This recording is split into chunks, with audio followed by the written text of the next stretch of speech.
But today I'm talking about what AI means for creators in the sense of how are we going to have like work after all this shakes out. So it's a little early to tell what the new channels are going to be for content creation. So I'm not going to go into that. Um, the equivalent of it with the internet would be that when the internet first came out, we had no idea we were going to have YouTube and Instagram and Twitter and uh, like all these millions of places where we could distribute our content, Spotify and podcasts and blogs and, all this other stuff, right? All of that stuff kind of arose over time. So stuff like that is going to come out with AI over time. And it's right now it's too early to tell. The AI stuff that's coming out is mostly AI slop, and it's not really what's the word? It's not a competitive, it's not a defensible market. So if you come up with an AI content idea, people can copy it instantly, and it's really hard to differentiate just based on AI because everyone has the same AI unless you start to like really invest in super AI and you have like the infrastructure to do that. Um, so the places where creators are going to differentiate isn't where like the obvious AI stuff is right now. Like, oh, let's make videos with AI. Oh, let's make music with AI. Oh, let's make books with AI. Because if you can do it, everybody can do it. If all it takes is a prompt to do it, then all anybody else needs is a prompt. So if it's easy to do, anybody can do it. And all AI stuff is getting easier to do all the time. So it's a useful skill to have, but I don't think it's really something for creators to really worry about just yet, as like this is where your career is going, because we don't know yet what that's going to turn out to be. Certain things are probably going to be very hard to continue. Anything that you do that's done fully, that can be done fully by AI, where it's a commodity product and the fact that you're the one doing it doesn't matter, those are things that are going to be very hard to continue doing. Things like writing press releases. Nobody cares who wrote the press release. This is not really like an issue, right? You don't when you get a press release, you're like, oh, John Smith wrote this. I've got to read it. Like you don't even know who wrote it. So a lot of commodity content, marketing content, website content, all that stuff where you don't care who wrote it, that's going to be really hard to make a living with because AI can do it. And if it takes a specialized prompt to make that content, the minute somebody figures out that prompt, pretty much anybody else can reverse engineer and use that prompt and can scale with it and can create agents to do it automatically. So really hard to have a sustainable business doing something like that. Companies do change slowly. So if you currently have a customer base for that kind of content, you will continue to have a customer base for a while, but it will get increasingly competitive because people who lose their jobs working for other companies are going to be competing against you. And they're going to be using AI to compete against you. So if your thing is writing handcrafted press releases and you charge, say, $100 for a press release, somebody else who has the same job as you, but their customer switched to AI, is going to come to your customer and say, I will do these press releases for $50 each. And they'll do twice as many of them because they'll use AI to help them. And somebody else will come in and say, I'll do the press releases for $25 each. And then at some point, the company's like, yeah, all these press releases are being AI written anyway. We might as well just install the AI tool and get an infinite amount of press releases for free because that's what AI does, right? So that's going to be really hard. In my job, I write about technology, and some of the stuff that I write is based on press releases. So a press release comes in, and I turn it into an article. This is very, very little of what I do. It's probably less than 1% of what I do. Most of what I do is based on live interviews with humans. And that is going to be something that is going to be moderately defensible, because you're going to get an AI that can like collect email comments from people and turn that into a story. So right now, that's not very well automated yet, because when people generate like AI commentary, it's really, really bad. It's inaccurate and not really usable. But the bigger question is, do people want those articles, or do people want AI news summaries or AI summaries of those articles? And that's a very, very interesting question. And it's really unclear what the future will be going to be. There's a very good chance that people will want fewer of those articles and will get more of their analysis from AI, from ChatGPT or Claude or whoever. And publications are going to lose traffic, so they're going to buy fewer of those articles from people like me who report and write them.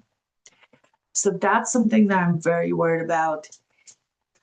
Anybody whose job overlaps to some degree with what ChatGPT can do for people, like analysts, consultants, that kind of stuff, that's going to be problematic.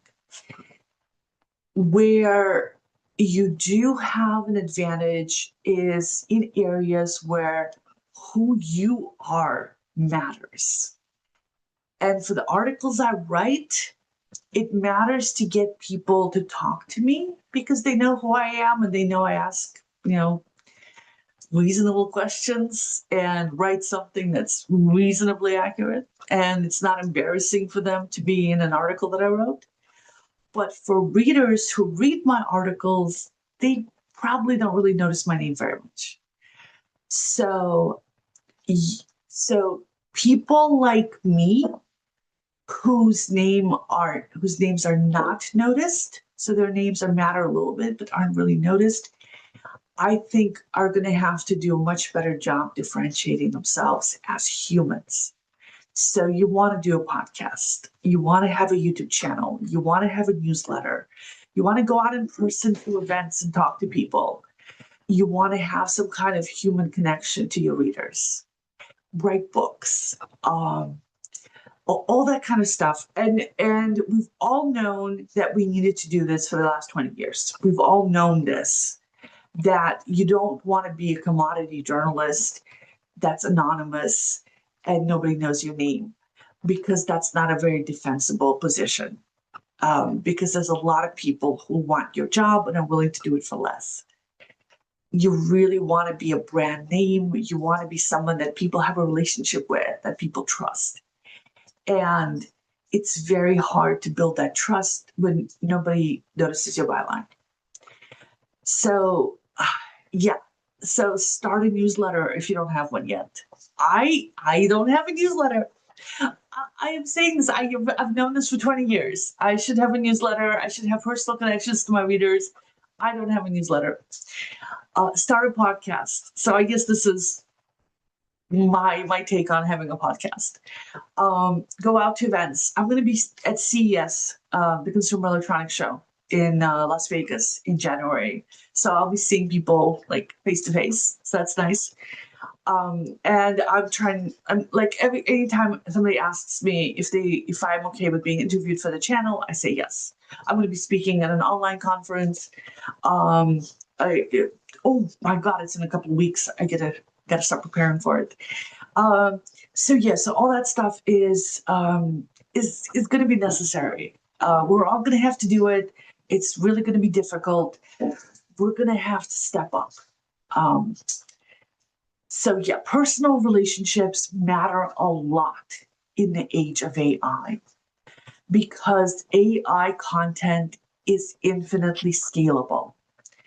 And when someone's choosing from a million identical videos and a million identical podcasts, they're going to pick the one they trust, the one that comes recommended by people they know. Oh, here's an example. I love animal videos. It's a great way to relax, watch a cute animal. I do not watch random animal videos. I subscribe to animal video channels like the Dodo that vet their videos so that I know that I'm watching videos of real animals who are being rescued by real people or who do funny things because they're real animals. Because there's an infinite amount of videos of fake animals out there. And I don't want to be watching fake AI animals. Like, why? Why would I want to watch that? I want to watch the stuff that's like real. The same thing for YouTube channels. If I have a channel that feels fake, that feels odd, feels artificial, there's only voiceover and some graphics, I immediately think this is AI generated. It's not a real person reading this, it's an AI voice reading this. A real person didn't write this, an AI wrote this. The content in this channel does not represent anyone's honest opinion. The content in this channel is randomly generated. There's a million versions of this video that will provide all the different opinions on the subject, and they will recommend them to you to see which one you click on. And so whenever one of those videos is recommended to me and I accidentally wind up watching it, I downvote it and I close it out because I want to have authentic content in my feed. And I have a feeling that a lot more people are going to do that. Not everybody's going to do that. Some people are okay with watching AI content. And in some areas, AI content's perfectly fine. If I want some elevator music, I don't care if it's human created or if it's AI created it. It's elevator music. Fine, whatever, right? So there's some kinds of content where I don't care whether a human stands behind it or not. Other kinds of content, I do care that it's authentic, that there's something real happening there. So as a creator, I don't want to be competing against a million versions of the AI video because that's not a competitive advantage for me. As a creator, I want to be the space with other authentic humans. And so I want to have as many indicators of authenticity as I can have, which means that my videos are not edited. It means that, I don't have filters on my face. This is my face. This is my actual human face and human hair and everything. These are my actual books on my shelf. This is not fake books. This is like real books. This is actual tea I'm drinking from a local bookstore. I mean, the cups from a local bookstore, not the tea. The tea is from my kitchen.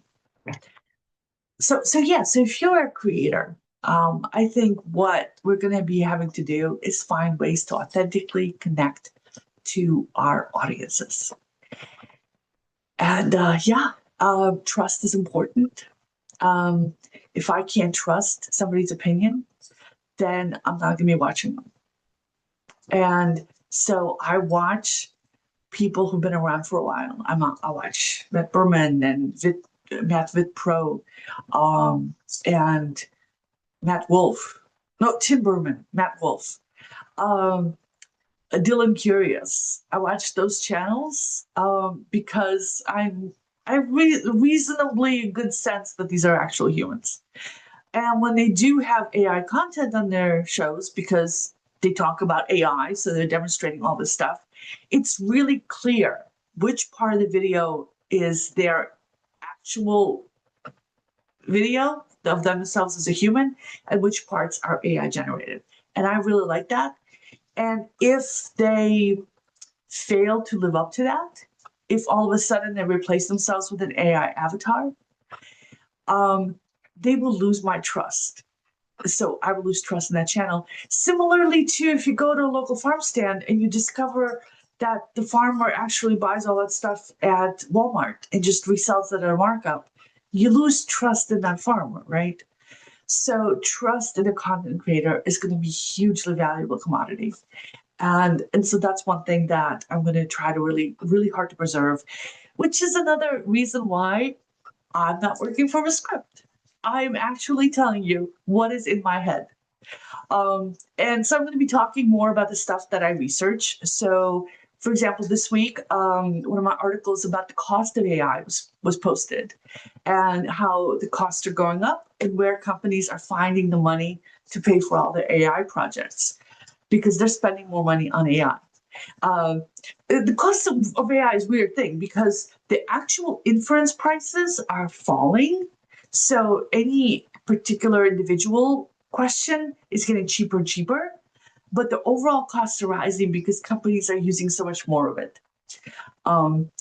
There's a law about this, Gerald's law, Jerry's law, something like that. I don't know because this isn't scripted. Anyway, it says that the cheaper something is, the more people will buy it. And so the total amount of spending on it might actually go up. And so that's what we're seeing in AI. The cheaper it gets, the more people want it because it becomes that much more useful. If it was really expensive and only has limited number of use cases, once it gets cheap, it gets a lot more use cases. So companies are spending more and more money on AI, even as every individual little piece of it's getting cheaper and easier. Yeah, so that's a story that I wrote, and I talked to some CIOs for it, and I talked to some experts, and I'll probably tell you more about that later.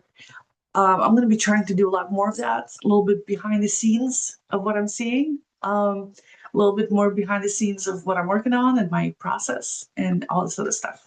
So yeah, and I want to start posting this stuff on my website and create a newsletter and all the other things that go with it. And if you're a creator and you are also trying to figure out your way forward, like how do you survive in the post AI world, then you might want to follow me on this channel because I am doing the same thing. I am trying to figure out how I, as the creator, will survive in a post AI world. But my advantage is that the creative stuff that I do is I literally write about AI. And so I get to talk to all the experts and I know what's happening and everything else. So, and I can tell you what stuff matters and what stuff doesn't. So right now we're getting some incremental improvements in the quality of the AI systems. We had Gemini 3 come out with Google. We had Nano Banana 2 Pro come out and a few other minor improvements and various other platforms. I mean, that's nice. Not a major big deal. If you're a creator and you're using AI to help you with your marketing, to help improve your website, to whatever thing that you're using it for, right? Idea generation or whatever, or as a coach. I mean, it's a really good business coach. Use it. Then what I would recommend right now is to pick a platform and stick with it. If you're in Google, use Gemini. If you like ChatGPT, use ChatGPT. If you like Claude, use Claude. They keep leapfrogging each other. And they each have their own nuances and stuff like that, but they're all matching each other's features at a rapid pace. So whatever one of them does, if it works, the other one immediately copies. So you don't have to keep switching AI platforms or track who's like ahead today or who's ahead like tomorrow. Because they're all leapfrogging each other. They're all catching up to each other. They're all watching what each other's doing. Pick one you like, stick with it, use it, and keep an eye on the news to see if there's a breakthrough or a use case that comes up. And I'll be talking about those too. So I'll be talking about use cases for AI, like coaching, like editing and proofreading and stuff like that, kind of like an advanced spell check. That's a great use for AI. Things like marketing support, like how do I market to these things? content creators are often very, very bad at marketing. Hiring a marketing expert is very, very expensive. So if you can get some help from AI, especially at the beginning when you're just starting out, until you can hire somebody to help you out, I mean, it's a great way to level up. And so I'll be talking about that more. And so yeah, and I want to be trying to post more frequently because you get better with practice, right? And so yeah, so I'll be doing more of this. I have a 7 o'clock Zoom call every single morning where I just sit and write fiction.